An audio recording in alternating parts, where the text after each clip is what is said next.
It's finally here, the objectively best holiday of the year. Today, Halloween is celebrated all around the world. There are jack-o'-lanterns everywhere, people are dressed in costumes and go trick-or-treating, and as always, people find another excuse to get drunk. Halloween has some pretty strong characteristics and rituals, but where does all this come from? What are the origins of this beloved holiday? And where does some of the creatures strongly associated with it come from? Strap yourselves in, put that drink down.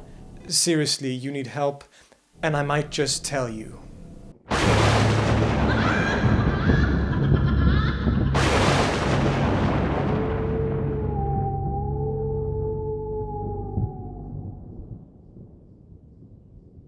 Most people, scholars included, agree that Halloween, at least to some degree, has origins in the old pagan Celtic festival called Samhain. It was celebrated in the Ireland region before the arrival of Christianity and took place between the evening of October 31st and November 1st, much like our modern Halloween. It was believed that this date had spiritual significance, that on this day the portal or sort of bridge between our world and the next was blurred or opened so that creatures from the other side could enter our world. Many different rituals appear to have been performed at this festival, including lighting bonfires, but we're not really sure what these were for or what they signified.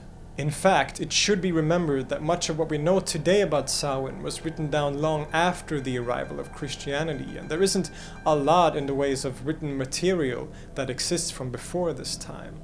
So, it is possible that a lot of the information is altered or even fabricated, but we can be pretty sure that this is a festival that did take place and that some of these rituals were performed. However, people also tend to overemphasize the role that Samhain played on our modern holiday of Halloween. Much of it still remain, like the date October 31st, and to some degree also its focus on ghosts and monsters and death. But much of what we know as Halloween is actually made up of a myriad of different Christian European traditions that would be implemented much later. The most significant and most recognizable of these are the Christian holidays of All Saints' Day and All Souls' Day, celebrated still to this day in some European countries. For example, here in Sweden, we celebrate Halloween and All Saints' Day separately. Halloween on October 31st and All Saints' Day on the first Saturday of November. Now, All Saints' Day is a festival of remembrance for the saints of Christianity, and All Souls' Day is a festival of remembrance for people who have recently departed this world in general, much similar to the Mexican festival Day of the Dead. Particularly in Western Europe, these twin holidays were often celebrated around October 31st, probably as a way of appropriating the already existing holiday of Samhain and thus gain converts. And the impact these festivals had on modern Halloween is significant. In fact, historian Dr. Nicholas Rogers writes that while Samhain may have been the origin of the holiday, the rituals we associate with it have very little connection, and that, quote, most of these rituals developed in conjunction with the medieval holy days of All Souls and All Saints' Day. This includes the name itself, Halloween, which stems from All Hallows' Eve, signifying the day before All Hallows' Day or All Saints' Day, as well as the wearing of costumes, which appeared around the 16th century. Furthermore, trick-or-treating may have origins in a practice called souling, where people went from door to door asking for prayers for the dead. Clearly then, these Christian holidays had a major impact on the modern holiday of Halloween, which shows you that its history is very complex and multifaceted. It is true that it has its origins in the pagan festival Samhain, but very little of that connection remained today.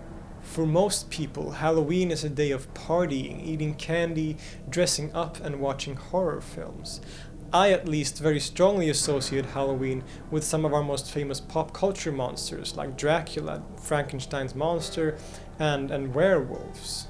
And the story of these characters is pretty interesting as well. The story of Dr. Frankenstein and the monster that he creates is one of the most famous horror stories in the world. The movie starring Boris Karloff and the appearance that he created is so etched into our culture that it's almost impossible to imagine any other version. But the original story is actually quite different and has a very strong message. The book Frankenstein, or the Modern Prometheus, was written by English author Mary Shelley in the early 19th century. The story is familiar to most of you. The scientist Dr. Frankenstein wants to create life. He robs the graves of dead people, takes their body parts, stitches together a person, and then attempts to make it live. Amazingly, he succeeds. It's alive! It's alive! It's alive! But as soon as he reaches his goal, he's horrified with his own creation and leaves him. And the rest of the story deals with the monster and the pain he has to go through, being scared and isolated without anyone to love or care for him. He is seen by everyone, including his own creator, as a monster. Obviously, this is a very tragic and sad story, and much of this doesn't really carry over that much to the film version. More so actually in the sequel called The Bride of Frankenstein, but nonetheless. The important part and message here is of course that the monster isn't the villain at all, but Dr. Frankenstein himself is, as well as the people who sort of chase him and consider him to be a monster. The original novel was written in a period known as Romanticism, or the Romantic Era, that took place for about the first half of the 19th century. This was an artistic, intellectual, and literary period that was a strong reaction against the period of enlightenment that prevailed during the preceding century. The Enlightenment period put all its emphasis on science and rationality. It rationalized everything, including nature, which a lot of people felt was inadequate. Romanticism instead, as a reaction to this, considers strong emotions as a valuable aesthetic experience and considers this to be more important than science or rationality in a sense. And so Frankenstein, or the Modern Prometheus, is the quintessential Gothic novel of the Romantic era because it deals with exactly these questions. The book is a strong comment and critique of the sort of excessive rationalism and scientism of the time. Dr. Frankenstein, in his quest to create life, completely abandons all ethics. He cares only about whether or not he can do it, and doesn't care at all about the creature that he actually creates. He is, as Ian Malcolm says in Jurassic Park, "We're so preoccupied with whether or not they could, they didn't stop to think if they should." And this is characteristic of the debate that this book finds itself in. Do we let scientific progress compromise our humanity? Are we too busy thinking about whether or not we can that we forget whether or not we should? Now, this is a theme that also carries over to a lot of other literature. For example, as I mentioned, the Jurassic Park franchise has very much the same message throughout. Mary Shelley in her book warns against this kind of behavior. Dr. Frankenstein is, as we say, playing God, and she warns us not to fall into that same trap. Now, another famous monster is of course the werewolf. Of course, one of the most famous classic movie monsters is the Wolfman. Werewolves are humans that can shapeshift into wolves, and there have been throughout history cases of werewolf executions, that is, people who are accused and tried of being werewolves and then executed for it, much like the more famous witch trials. The origins of the werewolf myth is difficult to know for sure. It could have been a way of dealing with serial killers or livestock being killed by actual wolves. Some people even speculate that this had something to do with a message against so-called interspecies sex, that is, that you are not supposed to have sex with animals. In any case, the werewolf has been a very significant part of our culture and history throughout the world, and is today a very familiar character, especially in connection with a holiday like Halloween and a lot of those classic horror films. But perhaps my favorite creature that I associate with Halloween is Dracula and the vampire. The vampire is an undead person that sucks the blood of the living for nourishment. In many cases, the vampire can turn into a bat, but this connection hasn't always existed. Vampires have existed particularly in European folklore for hundreds of years, if not even longer, and have taken on many different forms as time went by. The uniting characteristic being that they all suck blood for nourishment and that they are undead. In fact, the classic, or should I say modern vampire, was born in the 19th century.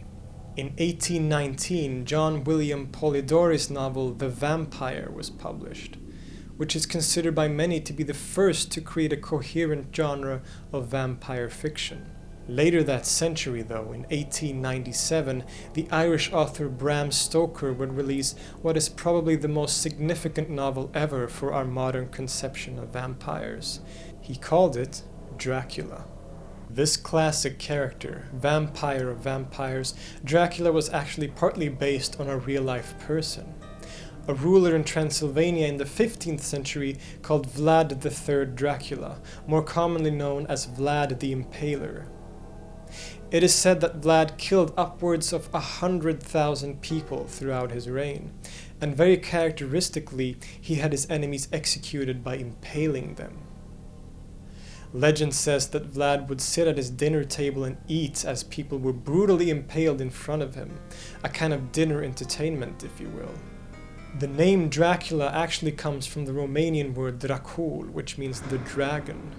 Bram Stoker kept the name and the location, Transylvania, but also took a lot of influences from European folklore and a lot of other sort of vampire stories to create the most famous vampire of all time. In his novel, Dracula became a well-spoken pale man who could turn into a bat, crawl on walls, couldn't be seen in mirrors, hates garlic, and many of those classic characteristics that we know and love. All these stories and monsters are strongly associated with Halloween and really makes it what it is. In other words, Halloween is like a melting pot of a myriad of different influences and traditions, from the pagan festival of Samhain to the Christian holy days of All Saints and All Souls Day, and finally to our modern pop culture references like the classic horror films and the monsters, to yearly episodes of our favorite TV shows like The Simpsons and their Treehouse of Horror, and many of these other influences that have come about in the last 100 years or 200 years. You could say that Halloween is both very old and very new. You can now resume your celebrations, go trick-or-treating, dress up, and watch a horror film. But don't forget to stop for a second and think about death and the way it affects our lives. It's always going to be there, but that doesn't have to be a negative thing. Happy Halloween, everyone, and I'll see you soon.